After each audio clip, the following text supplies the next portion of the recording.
Hello YouTube, Hopper here with another video. Right now I've already started up the aircraft and we're going to talk a little bit before we take off. My last video, part one of this series, tried to answer some questions about the things I look for when my female relatives come to me and ask me to what I think of their future boyfriend or mate or whatever, and what my opinions were. And hopefully you found that video entertaining. Now, I enjoy making YouTube videos. I'll probably never make any money off of, but that's not the point. The point of these videos are to really answer some really difficult questions about life, relationships, things like that really affect people's lives and safety. I don't have all the answers to these. All I can go by is my experiences with them, and hopefully it sparks up conversations in the comments of what different people do to vet or look for or handle different situations. I'm not an expert in this, but it's just my, my 2 cents that I try to do to help. So what we're going to roll into now is violence against women, and my personal experience with that as a male and as a young kid growing up. So let's start off with some statistics. The U.S. ranks 34th for international female homicides at a rate of 2.6 killings per 100,000 women. Moreover, in the U.S., almost three women are killed by an intimate partner every day. The most recent global estimates from the UN Office on Drugs and Crime show that on an average more than 5 women or girls are killed every hour, or 1 every 11 minutes by someone in their own family. So as you can see, this is a very, very horrendous and difficult problem to solve. And this video is going to try to explain some of the things that I suggest you do, because I've been in this situation with some of my female relatives. And so I'm just going to pass on my information that I know to you. And then if you want to jump in the comments and add things, please let me know. I could be wrong on things, but it's basically to spark up a conversation on how to protect yourself when you're in these situations. So we all know that a lot of women think with their hearts, but you have to be strong, right? Love should not hurt. And the reason why I say that is no man or anyone should be putting their hands on you at all. That is not acceptable. You shouldn't allow that, and don't let them beat you down physically or mentally. So some of the things that I look for,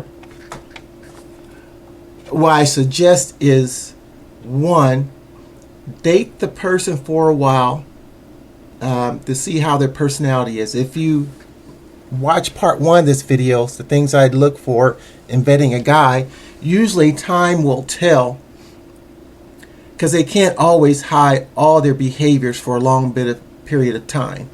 One of the mistakes that I see that a lot of women make is they let the guy move in right away with them, or have children right away with these men without actually knowing their personality or character.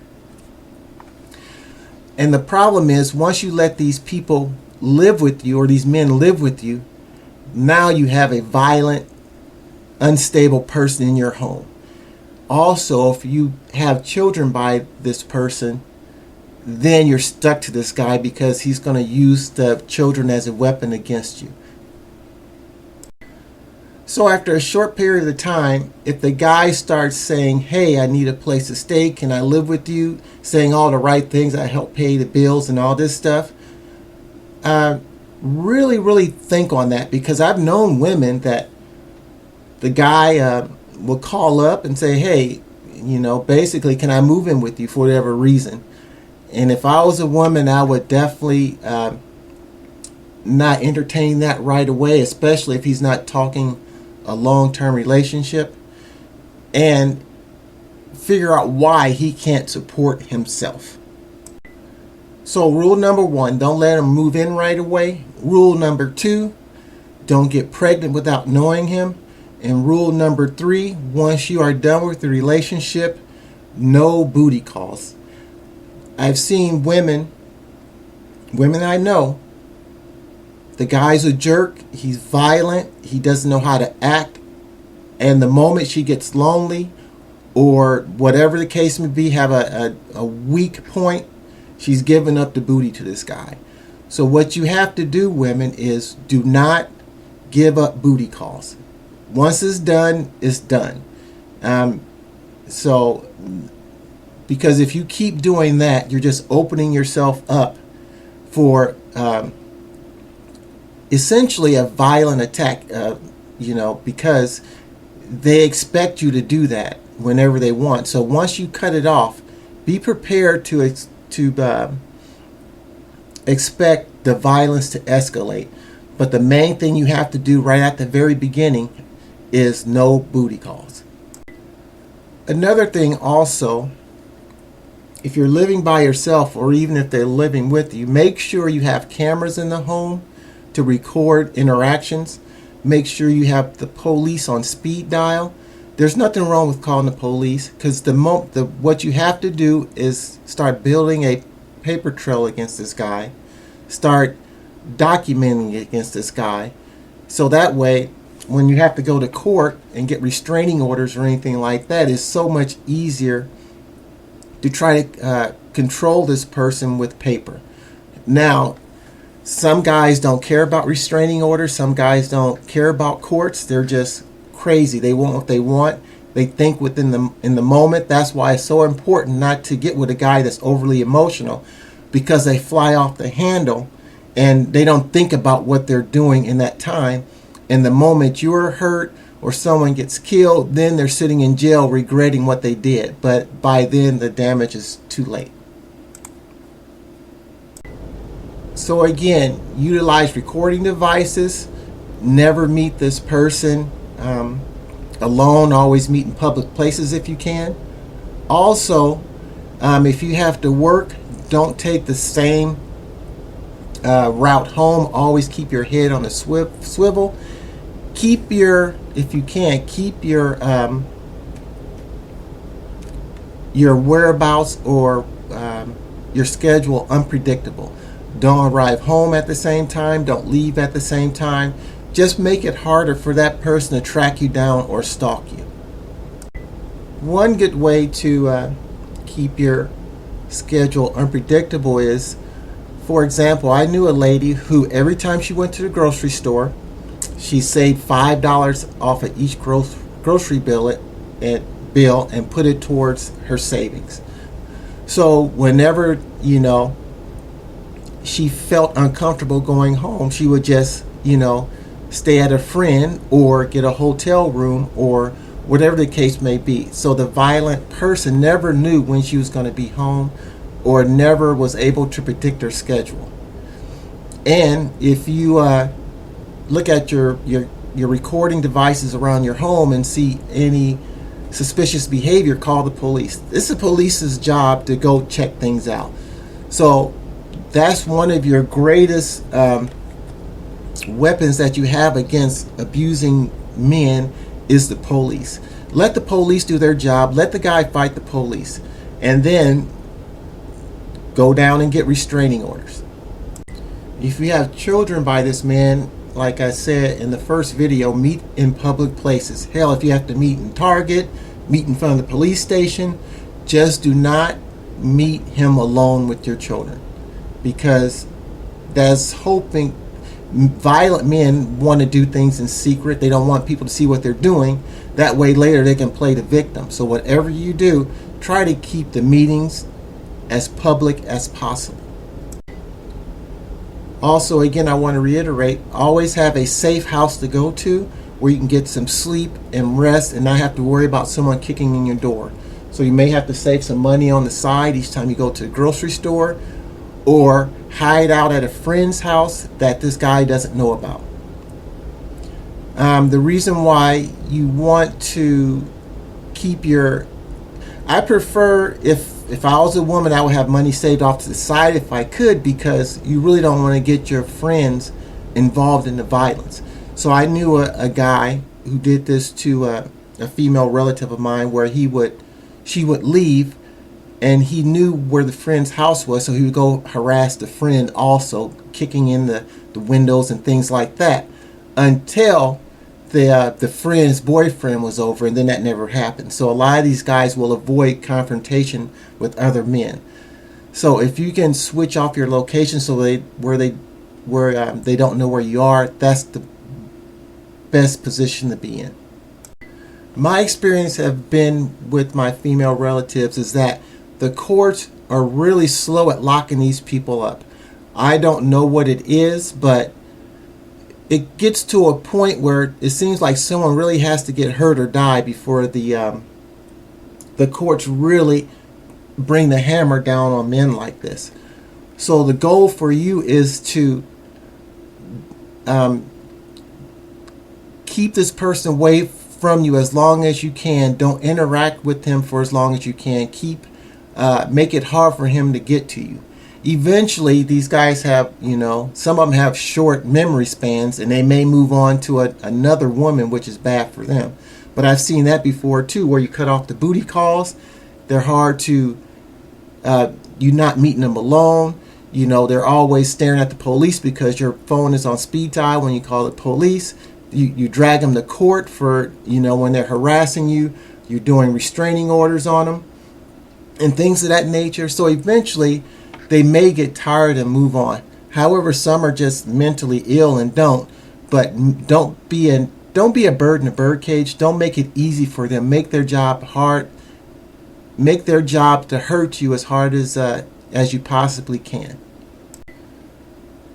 Also, if a guy hits you once, he's going to hit you again. He's never going to change. There's something broken in his head to where he can't control his fits of anger or whatever the case may be. So if he hits you once, I would make plans to separate myself from him.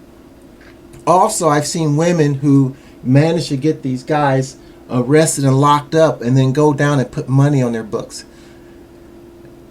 I mean, don't do that. If I was a woman, if you hit me, lock me up, I lock you up, there's absolutely no way I'm going to be going down there visiting you and putting money in your books. Because love shouldn't hurt, and they shouldn't be hitting on you. Now, this brings me to my next point. A lot of women do have male relatives that you put hands and feet on this guy. Now, you as a woman, it's probably pretty easy to pick up the phone and call your dad or brother or whatever the case may be. Hey, come beat this guy up. And in many cases, a lot of those guys will, especially if you cut off this violent individual and you're trying to stay away from him. So if there's a way you can stay with your male relatives at their place, that'd be great. But if not every situation is optimal. The guy just may want to go, your male relative or friend may just want to go beat the guy up. However, I wouldn't advise that, and these are the reasons why. There have been many documented cases where the violent person will just shoot your male relatives. And of course, no woman wants their male relative to be killed by an idiot, right? So that's why I suggest use the police to do most of your battles. If you have a male relative that has a temper and don't mind putting hands and feet on them, talk against that, because I've noticed a lot of these men, they really don't know how to fight. So what happens is they pull out guns, they're highly emotional, they don't think about the future, they don't think about them going to prison, they don't think about them taking your relative's life, and then next thing you know, you have a relative that you love is gone. This guy's sitting in jail. A lot of times maybe life, but in many cases life only means 20 years. and then they get out and live their life again. So I would highly recommend it against sending any male relative out to put hands and feet on this individual. There are many other better ways to do that.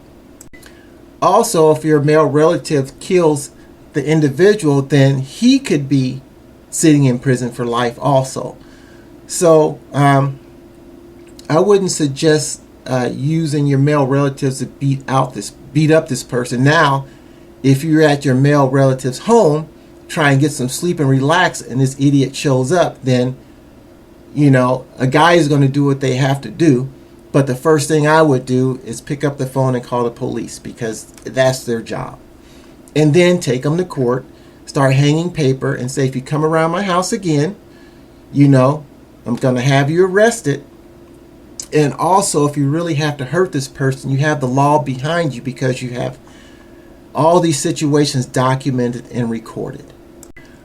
Also, if you have a male relative that has a hot temper and doesn't want to listen to you, make sure he goes into battle knowing what to expect. For example, no good war planner is going to send his men to battle and they do not know what the enemy possesses or what their capabilities are. So with that being the case, say, hey, male relative or friend, he always has a gun. He always has a knife. He always has his homeboys around. He doesn't think before he acts. So I would advise against it, because these guys don't know how to fight. They will shoot you. And if you're going to do it, don't walk blindly into an ambush. You know what I'm saying? So that's my 2 cents on that, and involving male relatives into this total mess. So my goal in this situation as a woman is separate yourself from this guy as much as possible, and use the authorities, leverage the authorities as much as possible. For example, if the guy, say, he takes your car, you tell him, hey, do not take my car. Do not take my car keys. If you do that, I'm calling the police. And the person takes it anyway. Call the police. Say, hey, this guy doesn't have permission to use my car. Whatever the case may be, and let the police do the work for you. Women have a really, really strong hand in that, especially if there's documentation of this guy being violent. So let's get to the hard part of this video. If you don't have a safe place to go to, if you don't have relatives to go to, and you're basically all alone in your place, what I would suggest you do is harden the doors, harden the windows. Make sure he just can't jump and climb up the walls or whatever and climb through an upstairs bedroom. Make sure there's cameras around. Make sure, as hard as you can make it for him to get in your home, the better. You know what I mean? Secondly, it is of my opinion, and my opinion alone, it is better to be tried by 12 than carried by 6. So, if it's your life or his life, you're going to have to make a decision to choose your life. You tried everything that you can to get away from this person, and the system isn't helping you. Everything you've done or people have failed you. You're going to have to do what you have to do to protect yourself and your children. So I was a young kid once. I think I was like 12 or... Oh, I wasn't even that old. I bet you I was only like 7. My mom dated this guy, violent. I still remember this guy's name. But anyway, he would just flip off and get angry for no reason. No reason at all. And I was small. There was nothing I could do or whatever. So I remember one day, it was Christmas time, I believe, or a birthday. I can't quite remember. This guy bought my mom a pearl-handled revolver. And even at 7, I was thinking, man, that was probably the dumbest thing or dumbest move you've ever done. Me at 7, because I knew that it wasn't going to end well. So I don't know what his thinking was. But anyway, he went off one day on my mom. And then next thing I know, I hear, pow, pow, ping. And I just see this dude running like crazy, dodging, let's say, projectiles. Never saw the guy again. And after that day, my mom never dated anyone that was violent. As far as I know, she never even took verbal abuse from anyone. So I guess the moral of the story is protect yourself at all costs, because you're not coming back if you're unalived. Like I said, it's better to be tried by 12 than carried by 6.